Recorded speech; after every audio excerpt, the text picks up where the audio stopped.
बिस्मिल्लाहिर्रहमानिर्रहीम। अस्सलामु अलैकुम। मैं हूं सैयद सरदार अहमद पीरज़ादा।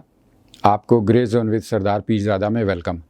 आज हम ये बात डिस्कस करेंगे कि आवाम को ज़्यादा नुकसान हुकूमत ने पहुंचाया है या अपोजिशन ने, यानी आवाम अपोजिशन से ज़्यादा मायूस हैं या हुकूमत से ज़्यादा मायूस हैं।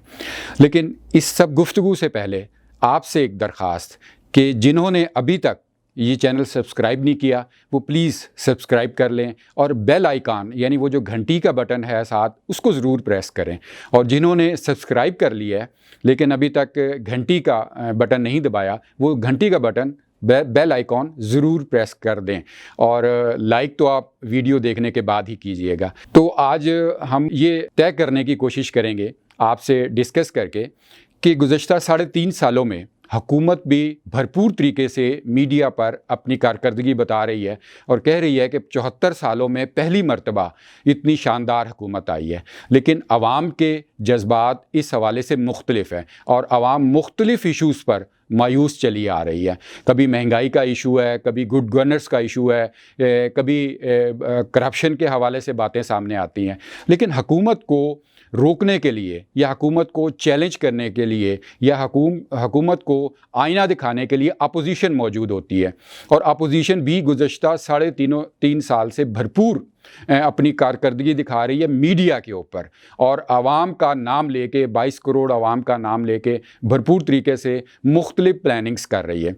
लेकिन आप नेटशल देखिए अभी तक कि ना हुकूमत टस से मस हो रही है ना अपोजिशन को वो बड़ी कामयाबियां हासिल हो रही हैं। अब हुआ क्या है, आप देखिए कि पीडीएम जो हुकूमत को चैलेंज करने के लिए एक इत्तेहाद बना था अपोजिशन जमातों का, वो गुज़श्ता 1-1.25 साल में कैसे बना, बहुत ज़्यादा उसका शोर सुनाई दिया जब वो बन रहा था। जैसे साइक्लोन आना हो तो बहुत दुनिया के सारे जो मौसमी हालात के अलार्म हैं वो बजना शुरू हो जाते हैं, मीडिया पर ख़बरें आना शुरू हो जाती हैं और साहिली इलाके जो होते हैं उनको खाली कराया जा रहा होता है। लेकिन अचानक पता चलता है कि वो साइक्लोन अपना रुख बदल गया है या उसकी जो शिद्दत है, हवा का दबाव है वो कम हो गया है और साइक्लोन अपनी मौत आप मर गया है या वो बिल्कुल बेज़रर होकर समंदर के अंदर गिर गया। पीडीएम के साथ भी ऐसे ही हुआ जब 2020 में सितंबर-अक्टूबर के दिन थे और बड़ा शोर सुनाई दे रहा था, लेकिन जब चीरा तो एक कतरा खून निकला। दिसंबर में वो जिस तरह ठुस हुई और फिर आगे चल के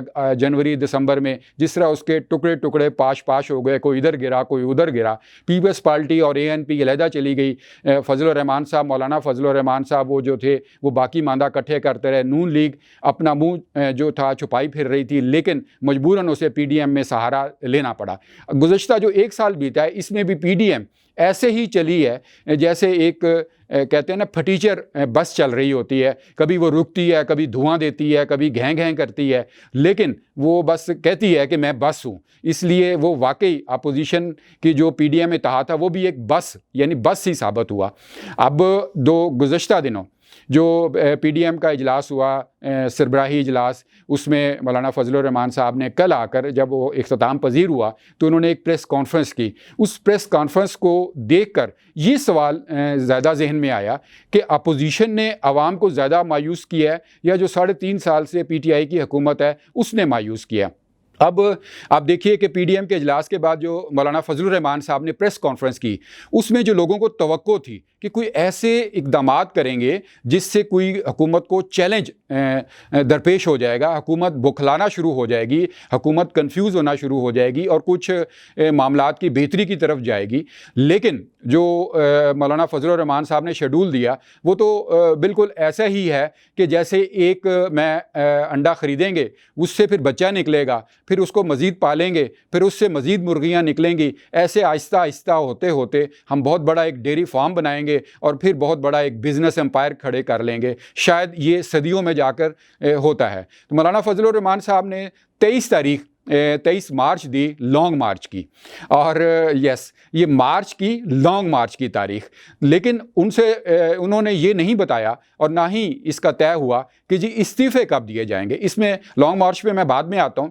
पहले आप देखिए कि इस्तीफ़े के हवाले से लोग बड़े मुतवक्को थे कि शायद अब ऐलान किया जाएगा। आवाम भी थे कि जी अपोजिशन कुछ तो करे ना, सिर्फ बातें मीडिया पे करी जा रही है। लेकिन जो अपोजिशन का जो पीडीएम का इत्तेहाद है उन्होंने अपनी नौकरियाँ बचाई रखी, बिल्कुल नौकरियाँ ही हैं ना। आप देखिए कि वो MNAs हैं, सेनेटर्स हैं, उनको तनख्वाहें मरात मिल रही हैं, सहूलतें मिल रही हैं। अगर वो इस्तीफ़े दे देंगे तो उनकी वो चीज़ें तो ख़त्म हो जाएंगी, और उनको ये ख़दशा है कि आइंदा चल के शायद उनकी जो अगर मुरादें पूरी ना हुई तो वो लिहाजा उनकी ये सीटें भी चली जाएंगी। लिहाजा जो अपोजिशन ने पहला काम तो ये किया कि उन्होंने अपनी नौकरियां पकी रखी, अवाम जाएं जहां मर्जी जाते हैं, उनको हम सिर्फ लाई लग पे लगाई रखते हैं।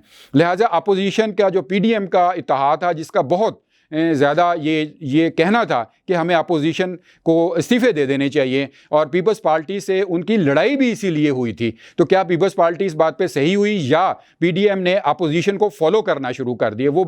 ये बात भी एक ज़हन में रखिए, लेकिन पीपल्स पार्टी की बात मैं आगे चल के करूँगा।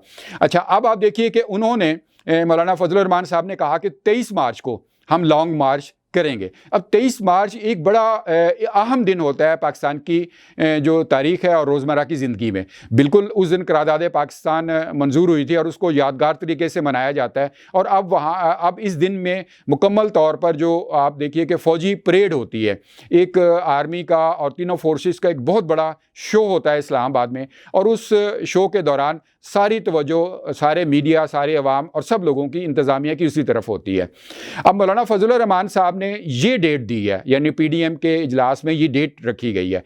अब इसमें दो बातें हैं, एक तो ये है कि ये बहुत चालाकी से रखी गई है, या बहुत ही, मैं ये लफ्ज़ इस्तेमाल करूँगा कि बेवकूफ़ाना वजूहात की बिना पर रखी गई हैं, फुलिश रीजंस की वजह से रखी गई हैं। क्योंकि देखिए 23 मार्च को जब परेड हो रही होती है तो इस्लामाबाद एक लिहाज से हाफ सील होता है, बहुत बड़ा एरिया को सील कर दिया जाता है और कोई भी वहाँ पर आमदोरफ्त आम तरीके से नहीं हो सकती। और नंबर 2 कि जो मोबाइल फ़ोन सर्विस है वो भी बंद होती है, यानी ये दिन के आधा दिन तक ये ऐसे ही मामला चलता है जब तक परेड हो नहीं जाती। और परेड होने के बाद जब वहाँ से लोग और सामान वापस जा रहा होता है तकरीबन, तो आप ये समझिए कि पूरा दिन जो है इस्लामाबाद एक लिहाज से सील होता है और सिक्योरिटी फोर्सेस के उनके पास होता है। अब इस दिन ये कैसे मुमकिन है कि अपोजिशन वाले आकर इस्लामाबाद एहतजाज करें? इसको तो दूसरे मायनों में अगर आप ट्रांसलेट करें तो यही कहा जा सकता है कि जो PDM ने ये जलसा रखा है, अगर वाकई उन्होंने बड़ी सोच समझ के रखा है और फुलिश रीजंस की वजह से या फुलिश एक्ट की वजह से नहीं रखा, तो आप ये कहिए कि PDM ने हुकूमत को नहीं बल्कि फोर्सेस को चैलेंज किया है। क्योंकि उस दिन जिस जगह से फैज़ाबाद से ये जो PDM वाले दाखिल होंगे या आके बरात जमान होंगे, एन उसी जगह पर जो 23 मार्च की परेड का सारा शो हो रहा होता है और जो टोटली तौर पर आर्म फोर्सेस के ज़ेरे निगरानी हो रहा होता है। तो यहाँ सबसे पहली बात कि क्या PDM ने ये बात सोची है कि उन्होंने जो है आर्मी फोर्सेस को चैलेंज किया है, या उन्होंने बगैर सोचे समझे ये तारीख रख दी और अपनी रवायत के मुताबिक वो दोबारा इस तारीख को तब्दील करेंगे। अच्छा, यहाँ एक बड़ी दिलचस्प बात सामने आई जब मौलाना फजलुर रहमान प्रेस कॉन्फ्रेंस कर रहे थे, तो एक सहाफ़ी ने उनको इस बात की तरफ तवज्जो भी दिलाई कि जनाब 23 मार्च को तो परेड होती है, लेकिन मौलाना फजलुर रहमान साहब ने बड़ी आप कहिए कि वो माशाल्लाह गुफ्तगू बदलने और बात करने के तो बड़े माहिर हैं, वो ख़ताबत के उस्तादुल उस्ताद हैं। उन्होंने एकदम बात बदली कि ये तो यौम जमहूरिया है, यौम जमहूरिया, यानी मौलाना फजलुर रहमान साहब को 74 बरसों में पहली दफ़ा 23 मार्च का दिन यौम जमहूरिया याद आया। इस पर तो दिल करता है क्लैपिंग करें। बिल्कुल बात तो तारीख़ एतबार से सही है कि जो 23 मार्च थी वो 1947 से लेकर आइंदा चंद बरसों तक यौम जमहूरिया के तौर पर मनाया जाता रहा।